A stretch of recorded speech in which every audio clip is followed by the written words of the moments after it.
Hello, Gd150 Digital Animation, and welcome to the 13th of April edition of the online instruction.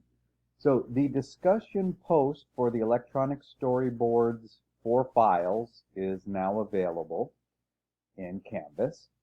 I'm going to show you the handout for the final project in just one second.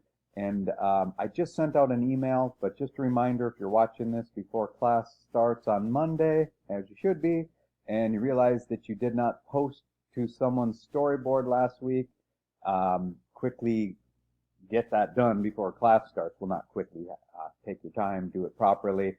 If you have no idea what I'm talking about, then obviously you need to go back and watch the video for the 6th of April.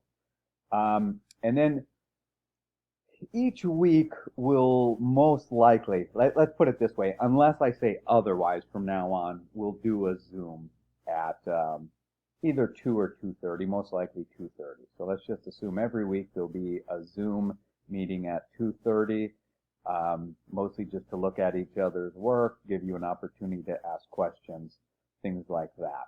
So let's start out by looking at what's due when, and then we'll look at the final project handout and see how all that ties together. Today, Monday, April 13th, when we meet in Zoom, we'll be looking at each other's storyboards and then the replies that you did to the storyboards. Okay, so what is due for April 13th is the electronic storyboard, so that was gone over last week. So let's look at the 20th of April. So for the 20th of April, you should be about 30% finished with your animation.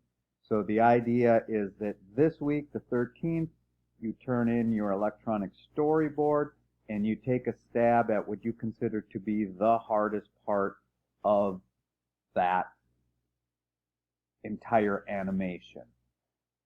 Now on the 20th, you'll just get in and start working on it. And what I do is I just look at the overall animation and say, is that about 30%? If it is, you get the low grade. If it's more, you get the higher grade. But what I'm getting at is it doesn't have to be like the first 30%. It could be the middle 30%, the end 30%, or it could be like 10% at the beginning, 10-ish% in the middle, 10-ish% at the end. And I highly recommend that as you work on your final projects, you do it in the same file that you made your electronic storyboard. So if your electronic storyboards are on a layer, and then you make a layer on top of that and start working over the top of the electronic storyboard, you will start to cover it up. And then where you're not covering it up, it's very much better for all of us that are watching your video to give you feedback that you let the electronic storyboard show through. So what'll happen is there'll be sections where there's completed animation and then sections where it just goes back to a storyboard, like the Excel presentation that we kind of compared it to. But that way you've got all the sound in there, you've got everything that happens in there, some of it's animated and some of it's not.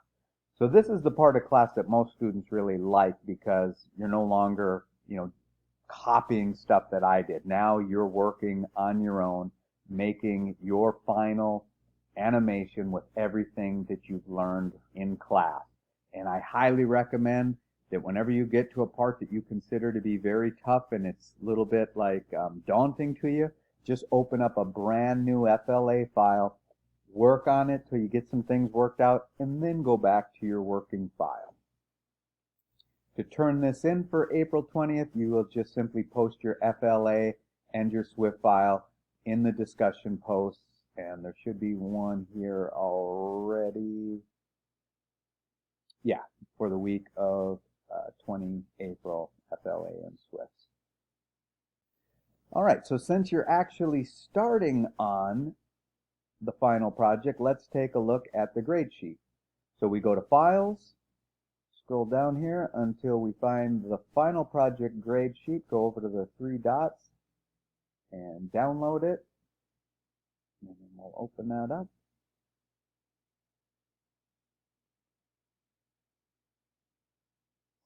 And a couple things to keep in mind on this project is unless you have a really good reason to do so, I mean, it'd have to be a really good reason, like you got a specific use for it. Don't use anyone else's music, images, characters. Make it be totally unique, because that way you can enter into the design contest. Let me rephrase that. You have the potential to be entered in the design contest, because I can only put in so many entries per year. So that would be two semesters worth of classes.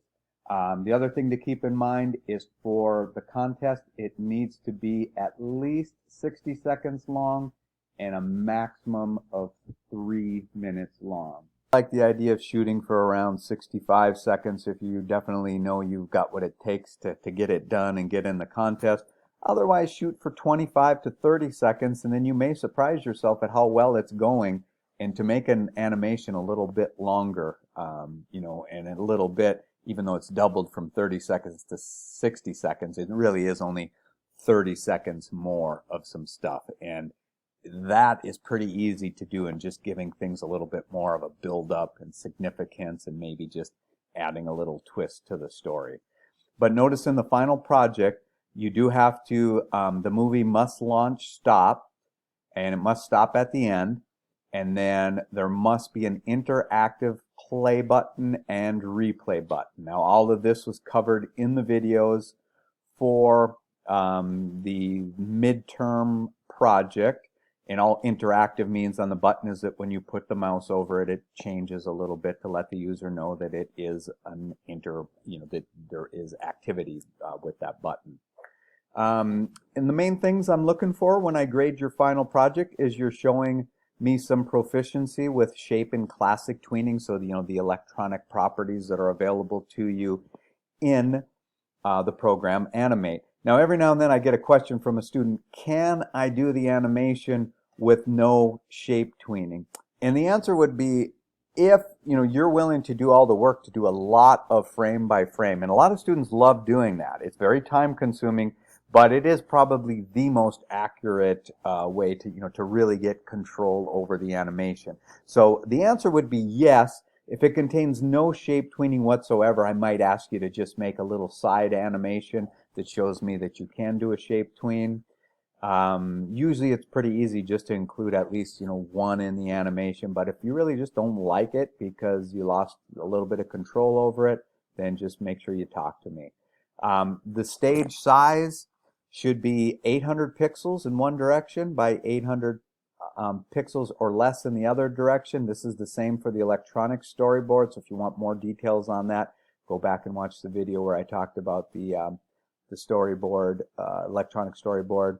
Frame rate will be at 24 frames per second, and I'll be looking when I grade these if the animation follows the music or the sound. So obviously if someone's speaking, you will make their voice move with the sound, but if their head's turned to us and that makes sense, obviously I can't look at that, but there's going to be some sounds in there that should be triggered at a certain point. Even if it's done to a song, we should be like tapping our foot to the music and maybe seeing key things change along the animation with the sound. Nice transitions in the animation, just meaning that we don't just go harshly from one scene to another.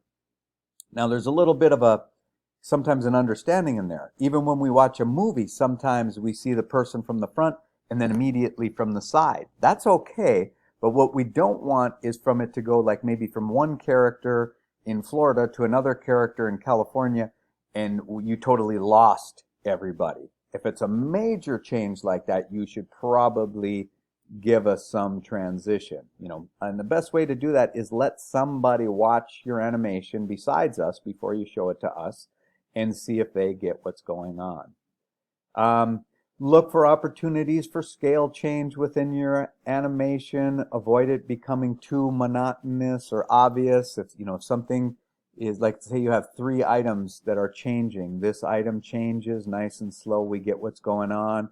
This one might change nice and slow. But by the time we get to this one, if it's doing basically the same changes that these did, it probably needs to go faster. Otherwise, it's going to be predictable.